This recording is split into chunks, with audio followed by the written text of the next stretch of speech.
Warahmatullahi wabarakatuh. Kembali lagi di channel Enetalk. Kali ini saya akan membahas tentang AWS, yaitu untuk pembahasan untuk pengenalan awal, yaitu pengenalan AWS. Jadi apa itu Cloud AWS? Cloud adalah kumpulan server dan layanan yang terhubung ke internet untuk konsumsi oleh pelanggan dan pengguna. Jadi cloud sebenarnya hanyalah sekumpulan server yang terhubung ke internet dan mereka hanya menyediakan beberapa jenis layanan. Inti dari cloud adalah Anda tidak perlu mengelola semua perangkat keras yang membentuk cloud. Jadi itu semua sudah diurus oleh orang lain. Jadi Anda tinggal akses layanan cloud via browser ataupun via CLI saja. Jadi cloud di sini sebenarnya adalah kumpulan server dan layanan terdistribusi di seluruh dunia yang terhubung ke internet untuk dikonsumsi oleh pelanggan dan pengguna. Singkatnya, secara efektif menggantikan semua server internal Anda untuk banyak organisasi selama mereka memiliki layanan koneksi internet berkecepatan tinggi. Jadi jika Anda memiliki koneksi internet yang sangat cepat, Anda sebenarnya dapat menggunakan banyak aplikasi.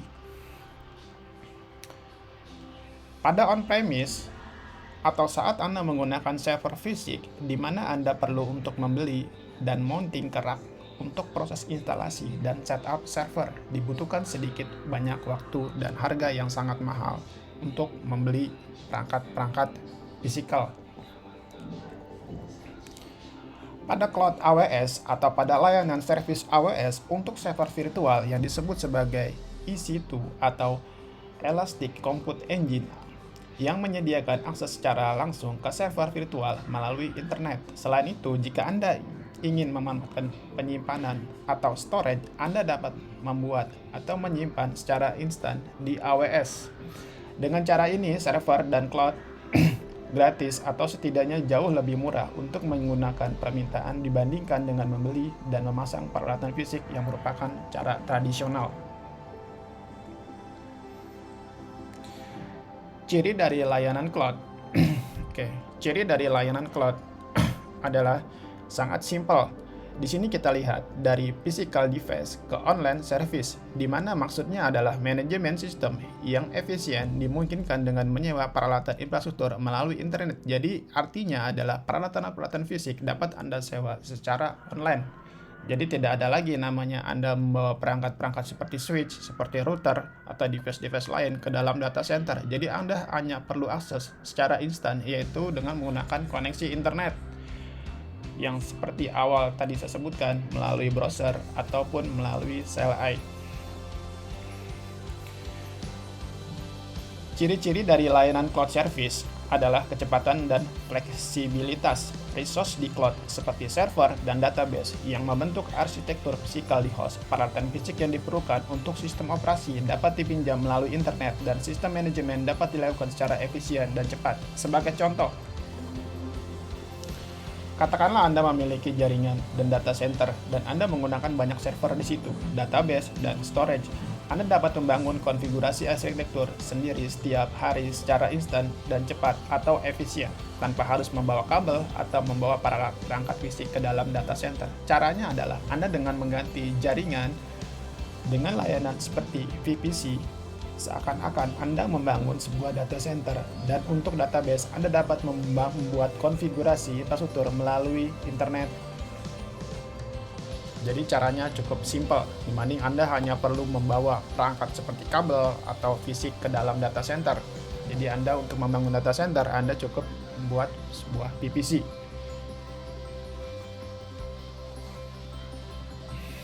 Kemudian kenapa Anda harus beralih ke Cloud AWS atau kenapa Anda harus menggunakan AWS? Alasan yang pertama adalah popularitas. Di mana yang popularitas AWS jauh ini adalah market leader atau pemimpin pasar. Yang kedua adalah sertifikasi yang paling diminati untuk cloud service, itu banyak yang mengambil sertifikasi di Cloud AWS. Anda perlu tahu bahwa Netflix itu di hosting di AWS. Perusahaan lainnya seperti Reddit dan Pinterest ataupun Slack itu menggunakan layanan yang berjalan di AWS. Bisnisnya lebih dari 190 negara menggunakan AWS. Saat ini ada banyak layanan seperti cloud service seperti Google, atau Microsoft atau IBM. Dan saat ini yang kita bahas adalah AWS, di mana AWS adalah 34% pasar di kuartal itu dimiliki oleh Amerika Serikat sebanyak 34%, dan di urutan kedua adalah Microsoft dengan 15%, kemudian Google dan IBM sama-sama 7%. Jadi tidak ada alasan untuk kita beralih ke AWS sebenarnya. Nah, di sini tentunya AWS adalah market leadernya. Kemudian juga lebih dari 20 layanan itu disediakan di AWS. Jadi ada banyak fitur-fitur yang digunakan di AWS. Kita lihat di sini berdasarkan dari tabel Amazon Web Service, ada Microsoft, ada Google, ada Alibaba Cloud, ada Oracle, ada Tenable Cloud, dan terakhir adalah ada IBM. Jadi di sini alasan pertama kenapa harus menggunakan cloud AWS adalah popularitasnya. Alasan yang kedua adalah service di cloud itu sangat banyak, seperti di sini contohnya adalah compute engine, storage, networking, security, database, dan ada banyak fitur yang bisa kita gunakan. Intinya adalah AWS memiliki 69 zona ketersediaan di 22 wilayah berbeda di seluruh dunia. Alasan yang terakhir adalah tutorial atau learning. Tutorial yang ada di AWS banyak kita dapatkan secara online, free ataupun berbayar. Seperti contohnya adalah kita bisa buka situsnya aws.amazon.com untuk menemukan banyak learning atau tutorial. Kemudian kalau yang berbayar kita bisa menggunakan Udemy atau LinkedIn Learning. Jadi tidak ada alasan lagi kita untuk tidak menggunakan AWS karena banyak sekali tutorial. Bagi Anda yang awam tentang cloud juga banyak disediakan tutorial yang fundamental atau basic. Kemudian adalah pembahasan terakhir adalah exam. Bagaimana caranya Anda untuk mendapatkan sertifikasi AWS? Ada dua cara untuk mendapatkan sertifikasi AWS. Yang pertama adalah cara offline.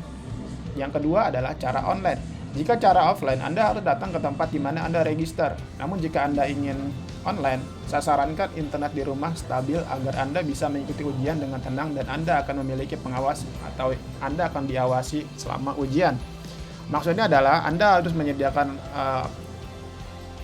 handphone atau smartphone itu sebagai CCTV-nya, sedangkan examnya Anda kerjakan di laptop. Kemudian adalah level di sini adalah basic atau fundamental ya. Jadi di sini adalah benar-benar tingkat pemula untuk sertifikasi AWS. Tapi Anda tidak perlu khawatir bagi Anda pemula di dunia cloud.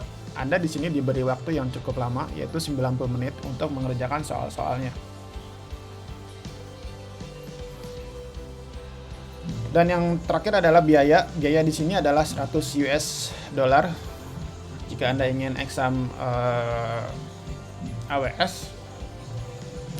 Pertanyaan-pertanyaannya juga mendasar ya. Pada dasarnya itu 70%. Format pertanyaan adalah pilihan ganda atau jawaban ganda. Dengan format pilihan ganda ada 4 jawaban dan Anda harus memilih salah satunya. Umumnya ada 5 pilihan dan Anda harus memilih jawaban yang benar.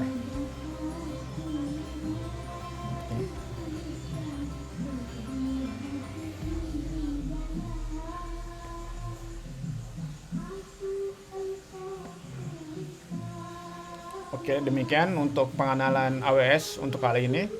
Untuk nextnya saya akan coba untuk menjelaskan bagaimana mendapatkan AWS secara free. Assalamualaikum warahmatullahi wabarakatuh.